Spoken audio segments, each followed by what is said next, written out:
아멘. 샬롬 찬양대 귀한 찬양 감사합니다. 정부가 어제 고강도 사회적 거리두기 캠페인을 2주간 연장한다고 발표했습니다. 4월 19일까지입니다. 이번에는 날짜와 함께 이 캠페인이 기대하고 있는 목표를 발표했습니다. 3가지입니다. 하나는 확진자가 매일 50명 이하로 떨어지는 겁니다. 2번째는 경로를 알 수 없는 깜깜이 환자가 5% 이하가 되는 겁니다. 3번째는 치료 중인 환자가 지금의 절반 이하로 줄어드는 겁니다. 이 말은 4월 19일이 되었는데도 이 수준에 도달하지 못한다면 기간이 더 연장될 수도 있다, 그런 의미로 저는 받았습니다. 정부가 원래 제시했던 기한은 4월 5일, 바로 오늘까지였습니다. 그 계획대로라면 늦어도 다음 주일부터는 주일 예배를 평상시처럼 예배당에 모여서 드릴 수 있었습니다. 이 계획에 우리가 크게 기대를 걸었던 이유가 있습니다. 다음 주일이 바로 부활주일이기 때문입니다. 부활주일만큼은 어떻게든 예배당에서 함께 모여 예배드리고 싶은 그런 열망이 있었던 것이지요. 그러나 기대는 무너지고 말았습니다. 정부의 발표가 있기 전부터 이런 사태를 각오는 하고 있었습니다. 워낙 상황이 어렵게 돌아가고 있는 것을 누구든지 다 알고 있었으니까요. 도무지 긴장의 끈을 놓을 수 없는 형편 아닙니까? 미국과 유럽이 저렇게 어려움을 당하고 있지 않습니까?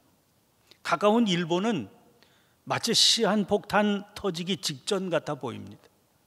우리나라 안에서도 감염이 계속 일어나고 있고 해외에서 들어온 우리 교민들 중에 확진 판정이 그치지 않고 있습니다. 어디서 무슨 일이 어떻게 터질지 조마조마하기만 합니다. 이런 상황이니 어떻게 거리두기 캠페인을 그칠 수 있겠습니까? 불교계는 부처님 오신 날을 한 달 뒤로 연기하기로 했다는 소식입니다. 교회 중에서도 부활절을 한 달 뒤로 연기하는 그런 교회가 있다는 소식을 들었습니다. 다들 얼마나 고민이 많았을까 싶습니다. 저도 역시 고민이 많았습니다. 그러나 우리 교회는 교회력을 따라 그대로 진행하기로 했습니다. 연기할 수 없는 가장 큰 이유가 있습니다. 지금 우리가 드리고 있는 이 온라인 예배는 어쩔 수 없는 선택이기는 합니다. 그러나 그럼에도 불구하고 예배는 예배입니다. 그것도 아주 온전한 예배입니다. 이렇게 온라인으로 예배를 드리고 있는데 교회력을 바꾼다 하는 것은 우리가 드리는 이 예배를 스스로 온전치 못한 것으로 규정하는 것과 다름이 없는 일입니다. 사랑하는 성도 여러분, 정부의 강제 때문에 우리가 이런 형태의 예배를 드린다고 생각하시면 안 됩니다. 요한복음 3장 16절 말씀을 꼭 새겨두시기 바랍니다. 하나님이 세상을 이처럼 사랑하사 독생자를 주셨으니 이는 그를 믿는 자마다 멸망하지 않고 영생을 얻게 하려 하심이라. 우리가 믿는 하나님께서는 이 세상을 사랑하셔서 독생자를 이 땅에 내려보내서 십자가에 달려 돌아가시기까지 한 분이십니다. 그러므로 세상을 아끼고 사랑하며 덕을 세우는 일은 그 하나님의 마음을 닮아 교회가 지향하고 나가야 할 가장 소중한 덕목 중에 하나입니다. 어떤 분들은 대학가 클럽이 성황을 이루고 여의도 꽃축제에 사람들이 몰려드는데 교회만 모이지 못하게 한다고 볼멘 소리를 하기도 합니다. 일리가 있습니다. 그러나 그들은 우리와 지향점이 다릅니다. 대학가 클럽은 사람들에게 향락을 제공하고 돈 버는 게 목적입니다. 꽃축제에 몰려드는 사람들은 자기들 즐기는 일이 최우선입니다. 우리는 그들과 다릅니다. 달라야 됩니다. 서로 비교할 수 있는 대상이 아닌 겁니다. 이런 때일수록 모여서 뜨겁게 기도해야 된다, 그런 분들이 있습니다. 그 마음을 충분히 알겠습니다. 그러나 예배당에 모여서 기도해야만 하나님께서 들으시는 것은 아니지요. 주님께서는 골방에 들어가 기도하라고도 하시지 않았습니까? 이렇게 온라인으로 연결이 되어서 회복을 위해 뜨겁게 기도할 때도 하나님께서는 역사하십니다. 여러분들에게 나누어 드린 매일의 기도 제목이 있습니다. 그 중에 한 가지가 평범한 일상의 소중함을 감사하게 하시고 언제 어디서나 우리 가운데 임재하시는 주님을 경험하게 하소서라는 겁니다. 그 내용 그대로입니다. 주님은 언제 어디서나 우리 가운데 임재하십니다. 우리의 느낌 혹은 우리의 생각과 관계없이 우리는 그 사실을 믿어야 됩니다. 지금까지 견딘 것만으로도 우리에게는 힘에 겨운 상황입니다. 그러나 전문가들의 우려는 상상 이상입니다. 지금까지 전개된 상황은 아무것도 아닌 것이 될 수 있다, 그런 얘기입니다. 지금까지는 간신히 어떻게 버티고 왔는데 돌발적인 상황이 벌어지게 된다면 쓰나미 같은 사태가 몰려올 수도 있다, 그런 경고입니다. 그것만이 아닙니다. 이런 상황이 상당 기간 지속될 수도 있고 혹은 또 다른 변종 바이러스가 수시로 찾아올 수 있다, 그런 경고도 들립니다. 그 말은 지금과 같은 일들이 아주 일상적인 일들이 될 수도 있다, 그런 의미입니다. 저 북유럽에 가면 1년의 거의 절반은 하루 종일 낮이고 절반은 거의 하루 종일 밤입니다. 그것이 그 지역에서는 평범한 일상입니다. 그러니까 거기 사는 사람들은 그 상황에 맞추어서 살아갑니다. 그것처럼 바이러스 감염이 일상이 되면 우리는 거기에 맞추어서 살아가야 됩니다. 주일 예배를 비롯해서 우리들의 신앙 형태도 그 상황에 맞추어 가야 할 수도 있게 된다, 그런 의미입니다. 그런 상황이 전개된다고 그래서 예배를 그칠 수는 없는 일 아닙니까? 지금 우리가 드리는 온라인 예배는 어쩔 수 없는 선택이었죠. 그러나 앞으로는 상당히 친숙해져야 할 형태가 될 수도 있는 겁니다. 이런 형태로 예배를 드리면서 우리가 전도도 하고 봉사도 하면서 교회를 교회답게 세워가고 우리들의 믿음을 유지할 수 있을까? 어떻게 그게 가능할까? 고민해야 할 수도 있는 겁니다. 이런 상황이 되니까 교회가 감당해야 될 일들은 더 많아졌습니다. 지난 주간은 교역자들이 무척 분주했습니다. 예배당 문을 닫으니까 제일 마음에 걸리는 분들이 교회의 어르신들입니다. 주일날 예배 참석하고 함께 애찬 나누시고 그리고 함께 교제하는 그런 일들이 가장 중요한 일과였던 그런 분들 아닙니까?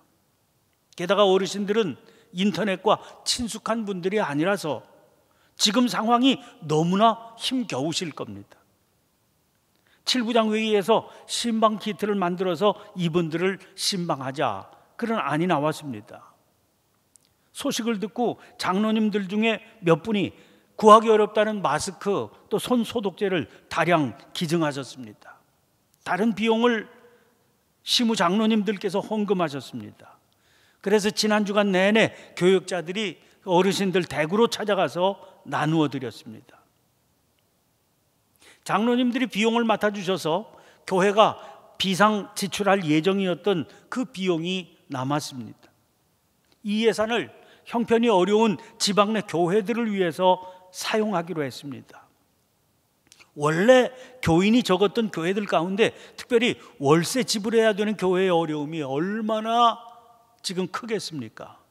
그래서 우리 교회가 후원하는 교회 가운데 우리 지방 내 3교회를 선정해서 월세를 감당하시도록 했습니다. 예배당 문은 닫아 걸었지만 교회가 서 있는 건 아닙니다. 또 서 있어서도 안 되지요. 오히려 더 분주하게 돌아가야 됩니다. 그럴 수 있어야 교회입니다. 또 그것이 가능하도록 힘을 모아야 성도입니다. 교회력을 미루지 않고 그대로 지켜가겠다는 결정은 바로 그런 마음 때문입니다. 평상시와 다르지 않게 부활절을 맞이하시기를 바랍니다. 부활절 감사헌금도 힘을 다해서 드릴 수 있기를 바랍니다.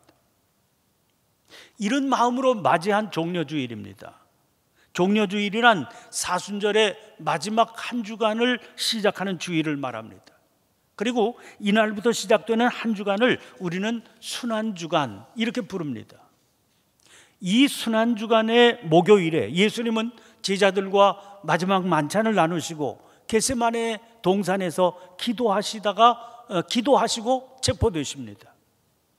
그 다음날 공회와 총독 앞에서 재판을 받으시고 십자가에 달려 돌아가신 후에 무덤에 장사되십니다.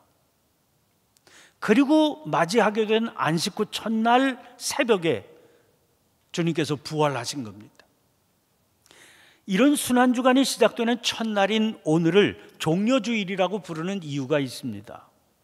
예수님께서 예루살렘 성에 입성하실 때의 장면입니다. 그날 예수님은 아무도 타보지 않은 어린 나귀 새끼를 타고 입성하셨습니다. 그때의 장면을 복음서에서는 이렇게 묘사하고 있습니다. 요한복음 12장 12절 13절입니다. 그 이튿날에는 명절에 온 큰 무리가 예수께서 예루살렘으로 오신다는 것을 듣고 종려나무 가지를 가지고 맞으러 나가 외치되 호산나 찬송하리로다 주의 이름으로 오시느니 곧 이스라엘의 왕이시여 하더라. 그때 예수님을 환영하며 큰 무리가 흔들었던 것이 종려나무 가지라고 하지 않았습니까? 그래서 이름이 종려주일이 된 것이지요. 그러면 무리가 이토록 열렬히 환영했던 이유가 무엇이겠습니까? 당시 이스라엘은 로마의 식민지였습니다. 로마의 압제로 말도 못할 고통을 겪고 있었습니다. 그런데 이스라엘이 멸망당한 것은 주전 586년 바벨론에 의해서였습니다. 그러니까 근 600년 가까이 지배자만 계속해서 바뀌었을 뿐이지 그런 채로 로마까지 오게 된 거죠. 멸망당한 이스라엘에게 하나님께서 선지자들을 통해서 주신 약속이 있었습니다. 메시아를 보내주시겠다 하는 약속입니다. 이사야를 비롯해서 여러 선지자들이 그 오실 메시아에 대해서 다양한 예언을 전하고 있습니다. 메시아 예언이 이스라엘에 왜 중요했을까요? 그가 오시면 억압의 시대가 끝나고 공의로 다스리시는 하나님의 통치가 도래된다, 그렇게 믿었기 때문입니다. 그것은 다윗의 위가 회복되는 것, 즉 이스라엘의 승리를 의미합니다. 이사야서 61장 1절부터 3절 말씀입니다. 주 여호와의 영이 내게 내리셨으니 이는 여호와께서 내게 기름을 부으사 가난한 자에게 아름다운 소식을 전하게 하려 하심이라. 나를 보내사 마음이 상한 자를 고치며 포로된 자에게 자유를, 갇힌 자에게 노임을 선포하며 여호와의 은혜의 해와 우리 하나님의 보복의 날을 선포하여 모든 슬픈 자를 위로하되 무릇 시온에서 슬퍼하는 자에게 화관을 주어 그 죄를 대신하며 기쁨의 기름으로 그 슬픔을 대신하며 찬송의 옷으로 그 근심을 대신하시고 그들이 의의 나무 곧 여호와께서 심으신 그 영광을 나타낼 자라 일컬음을 받게 하려 하심이라. 그러므로 압제와 고난이 심해지면 심해질수록 메시아의 오심에 대한 기대는 더 높아만 갔습니다. 예수님이 오셨을 때는 이 기대감이 절정에 이르렀을 때입니다. 세례 요한이 등장하자 온 이스라엘이 열광했던 이유입니다. 그러나 세례 요한은 본인은 자기가 메시아가 아니라고 하는 것을 알았습니다. 마가복음 1장 7절 8절입니다. 그가 전파하여 이르되 나보다 능력 많으시니가 내 뒤에 오시나니 나는 굽혀 그의 신발끈을 풀기도 감당하지 못하겠노라. 나는 너희에게 물로 세례를 베풀었거니와 그는 너희에게 성령으로 세례를 베푸시리라. 그러니 세례 요한 자신도 기다림에 목이 말랐겠지요. 누가복음 7장 17절부터 19절입니다. 예수께 대한 이 소문이 온 유대와 사방에 두루 퍼지니라. 요한의 제자들이 이 모든 일을 그에게 알리니 요한이 그 제자 중 둘을 불러 주께 보내어 이르되 오실 그이가 당신이 오니이까 우리가 다른 일을 기다리오리이까 하라며. 여러분, 어디 세례 요한뿐이겠습니까? 오병이어의 기적을 경험한 후에 사람들이 보인 반응을 보세요. 그 사람들이 예수께서 행하신 이 표적을 보고 말하되 이는 참으로 세상에 오실 그 선지자라 하더라. 이제 이스라엘의 온 시선이 예수님에게로 집중되어 있는 상태였습니다. 세례 요한과는 달리 예수님께서는 당신이 메시아라고 하는 사실을 굳이 부인하지 않으셨습니다. 부인하는 게 뭡니까? 오히려 당신 스스로 그 예언을 성취하는 방향으로 길을 가셨습니다. 그 길을 가시며 유대교 지도자들을 비롯해서 당신의 지배층과 부딪히는 것을 피하려고 하지 않으셨습니다. 그리고 이제 드디어 예루살렘 성에 입성하시는 겁니다. 예루살렘 성은 단순히 멸망한 이스라엘의 수도가 아닙니다. 거기에는 여호와 하나님께서 거하시는 성전이 있거든요. 이스라엘은 그 성전에 여호와 하나님께서 머무신다고 고백했습니다. 거기서 하나님의 통치가 이루어지는 거죠.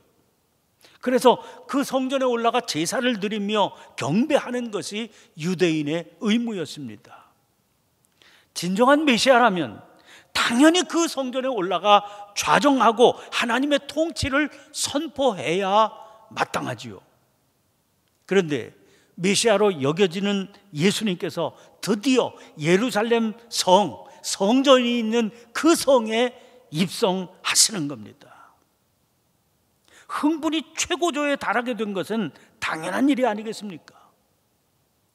수많은 사람들이 거리로 나와서 종려나무 가지를 흔들며 열광적으로 환영한 것은 다 그럴 만한 이유가 있었던 겁니다. 그런데 막상 예루살렘 성에 입성하신 예수님의 행보는 사람들의 기대와는 달랐습니다. 입성해서 첫 걸음이 성전을 향하기는 했습니다. 그러나 거기 좌정하시지 않았습니다. 오히려 성전을 휘저어 놓으셨습니다. 거기서 매매하는 이들을 내쫓으시고 돈 바꾸는 사람들의 상과 비둘기 파는 사람들의 의자를 둘러 엎으셨습니다. 성전을 강도의 소굴로 만들었다고 진노하셨습니다. 주님의 이런 행동은 성전을 관리하고 있던 대제사장들과 서기관들을 정면에서 욕보이는 일이었습니다. 부딪힘은 이제 피할 수 없게 되었습니다. 그것은 사람들이 기대했던 것과는 정반대의 길이었습니다. 그 결과는 참담할 것입니다. 주님은 사람들은 이해하기 어려운 당신의 이런 행동을 이렇게 설명하십니다. 마태복음 21장 42절입니다. 예수께서 이르시되 너희가 성경에 건축자들이 버린 돌이 모퉁이의 머릿돌이 되었나니 이것은 주로 말미암아 된 것이요 우리 눈에 기이하도다 함을 읽어본 일이 없느냐. 예수님께서는 당신의 행동이 하나님의 말씀을 따라 행하신 것이라 그렇게 설명하십니다. 그러니까 하나님의 뜻에 순종하신 일이라는 거지요. 그것을 증거하기 위해 인용하신 성경 말씀이 바로 오늘 우리가 읽은 시편 118편입니다. 이제 오늘 본문 말씀 보시기를 바랍니다. 거기 19절 20절입니다. 내게 의의 문들을 열지어다. 내가 그리로 들어가서 여호와께 감사하리로다. 이는 여호와의 문이라. 의인들이 그리로 들어가리로다. 의의 문, 여호와의 문으로 들어가는 장면을 노래하고 있습니다. 예루살렘 성 입성의 장면과 다르지 않습니다. 그렇다면 그 후에는 무슨 일이 일어날까요? 이어지는 22절 23절입니다. 건축자가 버린 돌이 집 모퉁이의 머릿돌이 되었나니 이는 여호와께서 행하신 것이요 우리 눈에 기이한 바로다. 예수님은 바로 이 구절을 인용해서 당신의 행동을 설명하신 겁니다. 집 모퉁이의 머릿돌, 이건 뭘 의미하는 것일까요? 여러분, 집을 지으려면 벽을 쌓아야 됩니다. 이때 한쪽 벽과 다른 쪽 벽이 맞물리게 되는 그 맨 아래에 자리 잡고 있는 돌이 바로 집 모퉁이의 머릿돌입니다. 이것은 집을 짓는데, 그 집을 세우는데 가장 필수적인 돌이지요. 그런데 건축자들이 버린 돌로 바로 그 돌을 삼았다는 겁니다. 건축자들이라면 전문가들 아닙니까? 그들이 왜 그 돌을 버렸겠습니까? 쓸모 없다고 여겼던 것이지요. 그 돌은 그만큼 볼품이 없었습니다. 그러나 이는 여호와께서 행하신 것이요, 하나님께서는 그 볼품이 없다고 버려진 그 돌을 취해서 집 모퉁이의 머릿돌로 삼으신 것입니다. 그래서 우리 눈에 기이한 바로다, 그렇게 노래한 것이죠. 다시 말씀드리지만 이 말씀은 예루살렘 성에 입성하신 예수님께서 당신의 길을 설명하시면서 인용하신 말씀입니다. 그러므로 이 말씀은 주님께서 우리에게 따르라 하신 당신의 길에 대한 설명이기도 한 겁니다. 자기를 부인하고 자기 십자가를 지라고 하셨을 때 그 부인해야 할 자기가 무엇이고 져야 할 그 십자가가 무엇인지를 설명하신 그 말씀이기도 하겠죠. 그것은 코로나19라고 하는 이 상황에서 우리가 걸어가야 할 길에 대한 설명이기도 할 겁니다. 그러면 코로나19 상황은 어떤 상황이겠습니까? 이 상황을 설명하는 아주 단편적인 모습이 지금 마스크를 통해서 나타나고 있습니다. 우리나라는 이제 마스크가 상당히 여유가 생겼다고 그럽니다.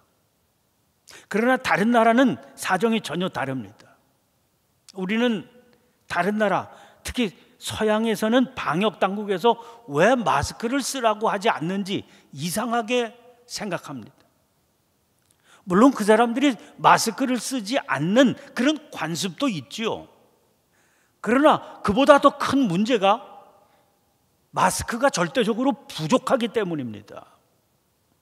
우리나라는 평소에도 미세먼지 때문에 마스크 사용이 꽤 보편적이었습니다. 그래서 마스크 공장도 많아서 생산량이 웬만큼 넉넉했습니다. 그러나 서양 선진국에는 마스크 생산량이 절대적으로 적습니다. 웬만하면 중국 같은 나라에서 생산되는 것을 수입해서 써왔거든요. 그런데 수입할 길이 막히니까 병원에서 쓸 물량도 대기가 어렵습니다.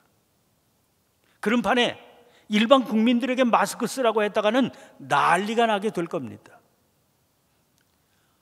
이렇게 되니 무슨 일이 벌어졌을까요? 미국이 닥치는 대로 싹쓸이를 합니다. 독일 병원에서 쓸 마스크를 도중에 미국이 가로채는 바람에 해적질 당했다, 해적질하고 있다, 그런 욕까지 먹고 있습니다. 이게 우리가 생각하던 그 미국이 맞나 싶은 그런 일들이 지금 우리 눈앞에서 벌어지고 있습니다. 이게 코로나19 상황이지요. 이제 정말 큰 문제는 저 남미, 아프리카, 그리고 인도 같은 데입니다. 전 세계를 뒤덮고 있으니까 그 지역이라고 그래서 코로나19를 피해갈 수 없습니다. 의료 시스템이 부실하기 짝이 없는 지역들 아닙니까? 전에는 그런 일들이 일어나면 미국 같은 나라가 도와줄 줄 알았습니다. 이번에 보니까 어림도 없습니다. 희생, 사랑 같은 것은 그야말로 우리 눈에 기이한 바가 되어버렸습니다. 온통 자기만 살면 그뿐인 그런 세상이 됐습니다. 그런데 전문가들의 걱정은 이런 일이 일시적인 것이 아니라 일상적인 것이 된다는 것 아닙니까? 우리 지구별은 지금 지옥으로 떨어지는 문 앞에 서 있는 꼴입니다. 바로 이런 시기에 우리가 믿음의 삶을 살고 있는 겁니다. 우리를 믿음의 길로 이끄시는 하나님께서 어떤 삶을 원하시겠습니까? 자기를 부인하고 자기 십자가를 지고 당신의 뒤를 따르라 하신 주님께서 원하시는 그 삶의 양태란 어떤 것이겠습니까? 예배당에 모여서 예배를 드리지는 못하지만 흩어진 자리에서라도 쉬지 않고 불타올라야 할 우리들의 믿음의 삶은 어떤 것이어야 되겠습니까? 코로나는 코리아를 이길 수 없다, 그렇게 외친 것은 무엇 때문일까요? 파출소 앞에 자기도 쓰기에 부족한 마스크를 누군가를 위해서 쓰라고 남몰래 두고 간 장애인이 있기 때문이죠. 자기를 돌보지 않고 대구로 달려간 의사, 간호사들, 힘을 다해 환자들을 이송한 구급대원들이 있기 때문입니다. 그런 이들 안에는 자기 믿음을 자랑스럽게 내세우지는 않아도 남들이 알든 말든 조용히 믿음의 길을 가는 신앙인들이 포함되어 있을 겁니다. 우리를 또한 어떤 식으로든 그 길을 가야 되는 겁니다. 그런 사랑의 힘이 핏줄의 경계와 국경을 넘어서 뻗어나갈 때 코로나는 인류를 이길 수 없다, 그렇게 외칠 때가 오게 될 겁니다. 오늘 본문 26절입니다. 여호와의 이름으로 오는 자가 복이 있으며 우리가 여호와의 집에서 너희를 축복하였도다. 이런 삶을 사는 사람들이 여호와의 이름으로 오는 자 아닙니까? 예배당 문은 잠겨 있지만 여호와의 집은 이런 때일지라도 닫히는 법이 없습니다. 그런 이들을 축복하는 일이 그 집에서 그치지 않을 것입니다. 기도하겠습니다. 거룩하신 하나님, 이 세상을 사랑하셔서 내어주신 외아들 예수님이 예루살렘 성에 입성하신 그 일을 기념해서 지키는 종려주일입니다. 이날부터 하루하루 십자가 처형을 향해 걸으신 그 일들을 묵상하며 보내게 될 한 주간을 시작하는 예배입니다. 단순한 절기가 아니라 주님의 삶을 통해 하나님의 마음을 배우게 되고 그 마음을 따라 살기로 다짐하며 도우심을 구하는 한 주간이 되게 하여 주시옵소서. 지금 저희들은 바이러스의 공격을 만나 어떻게든 자기만 살면 그뿐이라는 참담한 시대를 살게 됐습니다. 이런 시대 한복판에서 저희들이 진정한 믿음의 길을 걷게 해 주시옵소서. 우리 눈에는 기이하게 보일 수 있지만 주님께서 가신 그 길을 뒤따라 걷게 해 주시옵소서. 누군가를 사랑으로 일으키며 스스로의 희생을 통해 누군가를 살려내는 삶을 살게 하여 주시옵소서.